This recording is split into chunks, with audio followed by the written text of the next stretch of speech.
वेळेस सुद्धा तुम्ही जे कीर्तनकार आहात, तुमच्या कीर्तनकाराची परंपरा ही विठोबा अण्णांना, ज्ञानोबा अण्णांना, एकनाथ अप्पांना, भानुदास दादांना धरून नाही आहे, बाप्पांना दादांना धरून नाही आहे. तुमच्या कीर्तनकाराची नाळ जोडली गेलेली आहे. ही तुकोबा दादा, मल्लाप्पा अण्णा, शंकर स्वामी महाराज, निळोबा राय आणि तुकोबा राय वास्करांच्या कीर्तनकार जरी असले तरी ते फडाचे आमचे नाही आहेत, लक्षात ठेवा. आपल्यात सुद्धा परत दोन परंपरा शिष्याच्या निर्माण होतात. वास्करांचे कीर्तनकार हे तुकोबा दादांपासून आपली परंपरा सांगतात.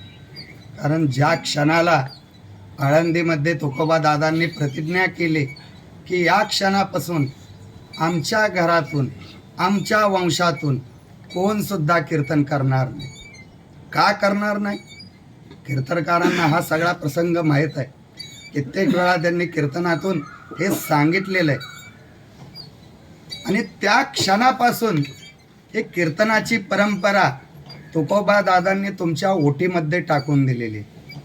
तुम्ही तुकोबा दादांचे कीर्तनकार आहात, तुम्ही शंकर स्वामींचे कीर्तनकार आहात, तुम्ही निळोबा रायांचे कीर्तनकार आहात, तुम्ही तुकोबा रायांचे कीर्तनकार आहात, तुम्ही बाप्पांचे दादांचे कीर्तनकार नाही आहेत, लक्षात ठेवा. आणि कीर्तनकारामध्ये वास्करांच्या, तुकोबा दादांच्या नंतर एवढे मोठमोठे अधिकारी कीर्तनकार होऊन गेले की भाऊसाहेब एडशेकर कित्येक जणांची नावं घेता येईल आपल्याला, कित्येक जणांची घेता येईल की ज्यांच्या कीर्तनासाठी दुपारी 12पर्यंत आपलं कीर्तन चालायचं, 2 वाजेपर्यंत कीर्तन चालायचं.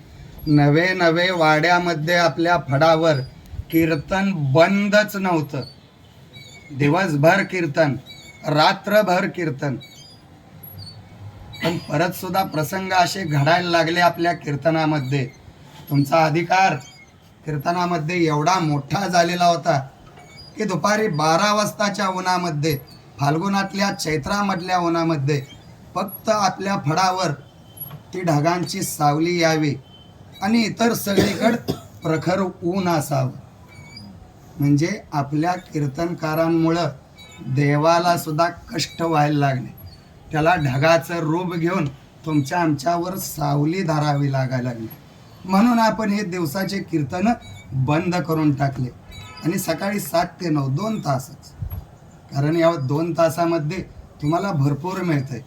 उद्धव अण्णांनी स्वतः झोपडीत राहून 108 रामायण पारायण केले. परिणाम काय झाला? भगवानला, विठ्ठलला 3 मजली स्लॅबचं घर मिळायला लागलं. विठ्ठलनं भगवाननं म्हणू नये की माझ्यात दम होता म्हणून बांधलं. तुझ्यात दम नाही, दम होता उद्धव अण्णामध्ये. त्याचं फळ पांडुरंगाने तुला दिलं. नामदेव बुवा तावडेंनी माघवाऱ्या निष्ठेनं केल्या म्हणून डॉक्टर सोडला, डॉक्टरकीचा राजीनामा दिला, तरी खायची भ्रांत आहे का? 2-2, 3-3 फ्लॅट भाड्यानं चालतेतच. अजून काय कमी आहे? त्याला बघतोच आहे पांडुरंग. हे आपली कृपा नाही आहे, लक्षात ठेवा. कुणीतरी आधी आपल्यासाठी कष्ट केले. यशवंत बुवांनी 4-4, 5-5 पुस्तके लिहिली. काय त्यांचं कष्ट नाही. त्यांच्या आई वडिलांनी आधी कष्ट केलेलं आहे. त्यांच्या आई वडिलांनी आधी पांडुरंगाला काहीतरी मागितलेलं आहे. अरे माझ्याकडे सगळेच वेळे यायला लागले, एक तरी यशवंत सारखा येऊ दे, सगळ्या घराचा उद्धार करणारा होऊ दे. किती कीर्तनं केली ज्ञानोबा रायांच्या समोर, मोजमाप आहे त्याला.